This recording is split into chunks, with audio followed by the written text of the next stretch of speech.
أعوذ بالله السميع العليم من الشيطان الرجيم. بسم الله الرحمن الرحيم. الحمد لله رب العالمين والعاقبة للمتقين ولا عدوان على الظالمين. وأشهد أن لا إله إلا الله وحده لا شريك له وأشهد أن محمدا عبده ورسوله. أما بعد. Ensuite, ô vous les hommes, craignez Allah le Très-Haut, mettez en pratique ce qu'il vous ordonne et éloignez-vous de ce qui vous interdit et de ce que vous interdit le prophète sallallahu alayhi wa sallam. Dans le commentaire du hadith authentique rapporté par Bukhari et Muslim, Abu Daoud et An-Nasa'i, dans le hadith d'Abu Huraira qui dit que le prophète sallallahu alayhi wa sallam a dit: évitez les 7 périls. Et ils ont dit: qui sont-ils, ô messager de Dieu? Et il a dit: donner des associés à Allah, la magie, tuer une âme qu'Allah a interdit de tuer sauf avec un motif légitime, de manger les biens de l'orphelin, manger l'usure, tourner le dos au combat, calomnier les femmes vertueuses insouciantes. Éviter les 7 périls, c'est-à-dire qui font périr. Ils ont été appelés ainsi parce qu'ils sont la cause du périssement de celui qui les fait. Qu'Allah nous en protège. Hafiz ibn Hajar dit: les 7 périls, c'est-à-dire les grands péchés. Le prophète sallallahu alayhi wa sallam a commencé dans ce hadith par le plus grand péché qui est le shirk, l'associationnisme. Oh mon bien-aimé en Allah, certes l'association shirk est la plus pire des injustices et la plus laide des ignorances et le plus grand péché. Ainsi, tous les prophètes n'ont pas appelé les gens à une chose autre avant l'appel à l'unicité d'Allah, le tawhid. Et les prophètes, avant toute chose, ont averti de ne pas tomber dans le shirk. Allah a fait beaucoup de menaces, des châtiments sévères contre le shirk. Allah subhanahu wa ta'ala dit: Allah ne pardonne point qu'on lui associe une divinité. À part cela, il pardonne à qui il veut. Allah subhanahu wa ta'ala dit: et quiconque associe à Allah d'autres divinités, Allah lui interdit le paradis, et son refuge sera l'enfer, et pour les injustes pas de secoureurs. Et Allah a exhorté ses créatures préférées, qui sont les prophètes, en leur disant: s'ils avaient associé, vaines seraient devenues leurs œuvres. Mais il a exhorté son bien-aimé, maître de ses prophètes, et le guide des préférés, le chef des monothéistes, le modèle des véridiques, Muhammad sallallahu alayhi wa sallam, en disant: certes, je t'ai fait une révélation, et à ceux qui t'ont précédé. Si tu associes, tes œuvres seront vaines, et tu seras du nombre des perdants. Mais adore Allah et sois du nombre des reconnaissants. Il a été rapporté dans le recueil authentique de Bukhari, dans le hadith d'Ibn Mas'ud, qu'Allah l'agrée, qui dit que le prophète sallallahu alayhi wa sallam a dit: quiconque meurt en étant associateur ira dans le feu de l'enfer. Et Ibn Mas'ud a encore dit: et quiconque meurt sans être associateur entrera au paradis. Mu'az ibn Jabal, qu'Allah l'agrée, dit: j'étais monté en troupe avec le prophète sallallahu alayhi wa sallam, et il n'y avait personne entre lui et moi. Il a dit: ô Mu'az, et je répondis: me voici à ton service, ô messager de Dieu. Après un moment, il a dit: ô Mu'az, et j'ai dit: me voici à ton service, ô messager de Dieu. Puis après un moment, il a dit: ô Mu'az, et j'ai dit: me voici à ton service, ô messager de Dieu. Et il a dit: connais-tu le droit d'Allah sur ses serviteurs? Je répondis: Allah et son messager sont les plus savants. Et il a dit: certes, le droit d'Allah sur ses serviteurs, c'est qu'il l'adore sans rien lui associer. Après un moment, il a dit: ô Mu'az, et je répondis: me voici à ton service, ô messager de Dieu. Et il a dit: connais-tu le droit du serviteur sur Allah? S'ils font ainsi. Et j'ai dit: Allah et son messager sont les plus savants. Et il a dit: le droit des serviteurs sur Allah, c'est qu'il ne châtie pas ceux qui ne lui associent pas. La question que nous allons nous appesantir sur elle maintenant, alors que nous parlons de l'association, le shirk, c'est de savoir comment est-elle arrivée sur terre, Comment a-t-elle souillé la fitra, l'islamisme sur laquelle Allah a prédisposé les gens?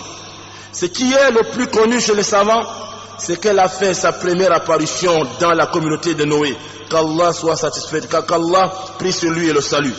Certes, les fils d'Adam étaient sur la religion de leur père Adam, qu'Allah le salue, sur le chemin de la vérité et de la guidée, comme a rapporté ce cheikh des commentateurs Ibn Jarir al-Tabari dans une chaîne d'Ibn Abbas, qu'Allah l'agrée, qui dit: entre Adam et Noé, il y a eu 10 siècles, pendant lesquels la législation vraie était suivie, puis les gens divergèrent. Allah envoya des prophètes annonciateurs et avertisseurs.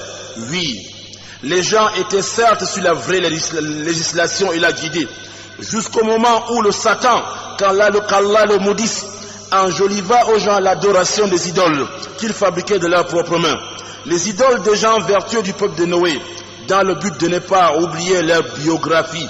Et ils les invoquaient constamment. Lorsque trépassèrent ces personnes vertueuses, ils ont commencé à adorer ces idoles en dehors d'Allah le Tout-Puissant. Lorsqu'Allah a voulu leur faire miséricorde et les faire sortir de l'obscurité du shirk, l'association vers la lumière de l'unicité d'Allah, le Tawhid, Allah envoya vers eux Noé, qu'Allah prit sur lui. Il resta 1000 ans moins 50 parmi eux, les appelant à Allah le Très-Haut, des nuits comme des jours, en public et en secret. Mais ils se sont détournés et se sont enflés d'orgueil. Et ils ont dit: n'abandonnez jamais vos divinités et n'abandonnez jamais Wad, Suwa, Yarouth, Yaout et Nasr. Lorsque Noé désespéra d'eux, il invoqua contre eux en disant: Seigneur, ne laisse sur la terre aucun infidèle. Puis après le peuple de Noé, vers les Zahad, ils adorèrent une autre divinité en dehors d'Allah le Très-Haut. Allah envoya vers eux le prophète Houd, qu'Allah prit sur lui. Il les appela à l'unicité d'Allah le Tawhid. Et il a dit: ô peuple, adorez Allah, vous n'avez pas un autre Seigneur en dehors de lui. Ils se sont enflés d'orgueil, ils traitèrent de mensonges, ils le traitèrent de mensonges et le détruisit. Et les détruisit par le vent. Allah subhanahu wa ta'ala donc les détruisit par le vent. Après eux, vers le peuple de Thamoud, Allah envoya vers eux le prophète Saleh. Il les appela à l'unicité d'Allah, le Tawhid. Ils le traitèrent de menteur, le combatta et se détournèrent de lui. Allah les détruisirent par un cri. Puis, vers après eux les peuples d'Abraham, qu'Allah le salue, ils adorèrent les statues, le soleil, la lune et les étoiles. Allah envoya vers eux son bien-aimé Ibrahim, alayhi salam. Après lui, les prophètes furent envoyés. Après lui, les prophètes qui furent envoyés furent de sa descendance. Tous les prophètes et les messagers furent de la descendance d'Israël. Le salut soit sur lui.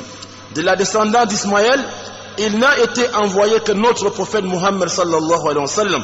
Celui-là qu'Allah a avantagé par rapport à tous les prophètes et messagers. Puis, l'association, le shirk, s'est transporté chez les enfants d'Israël.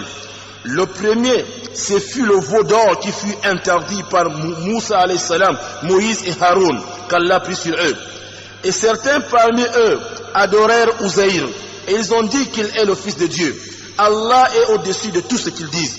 Puis, les chrétiens adorèrent Jésus, fils de Marie, le Messie. Puis, l'association shirk se transporta chez les Arabes, dans la terre des Arabes, par l'Amr bin Amid al-Hara'i, qu'Allah l'enlaidisse, comme nous l'a annoncé notre prophète sallallahu alayhi wa sallam. Puis Allah envoya à l'humanité toute entière l'imam des monothéistes, le modèle des véridiques et le maître des prophètes est envoyé, Muhammad sallallahu alayhi wa sallam. Allah subhanahu wa ta'ala dit: certes Allah a favorisé les croyants lorsqu'il envoya parmi eux un prophète qui leur lit ces versets, les purifie, les enseigne le livre et la sagesse, même comme auparavant ils étaient dans un égarement manifeste. Le prophète se leva pour les appeler à l'unicité d'Allah, le Tout-Puissant. Parmi eux, il y a ceux qui ont refusé, tourné le dos et mécru, et ils ont dit: rendrais-tu toutes les divinités en un Dieu unique? Ça, c'est quelque chose d'étonnant.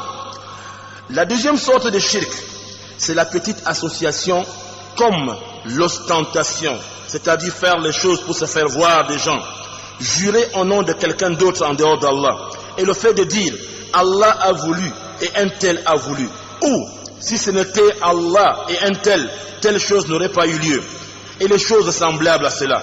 Certes, certes, cela ne sort pas l'individu de l'islam, mais il est très dangereux et son péché est grand, et il conduit au grand péché. Ô serviteur d'Allah, vu le grand danger qui se trouve dans le shirk, l'association, il est donc indispensable aux musulmans de le connaître afin de s'en éloigner. Ceci en apprenant le dogme islamique authentique et en connaissant ce qui l'a détruit et son contraire, comme la grande association, ou ce qui la diminue, comme la petite association, car celui qui ne la connaît pas facilement peut y tomber. Huzaifa bin al-Yaman, qu'Allah l'agrandit, les hommes interrogeaient le prophète sallallahu alayhi wa sallam au sujet du bien, mais je l'interrogeais toujours au sujet du mal afin de l'éviter, de peur d'y tomber. Comment l'homme ne devrait-il pas craindre de tomber dans le shirk, alors que le prophète Abraham, que la paix soit sur lui, a eu peur d'y tomber et il a dit: oh Allah, fais de cette ville une ville tranquille et éloigne-moi ainsi que ma descendance de l'adoration des idoles. Certes, oh Allah, ils ont égaré beaucoup de gens. Wassalamu alaikum.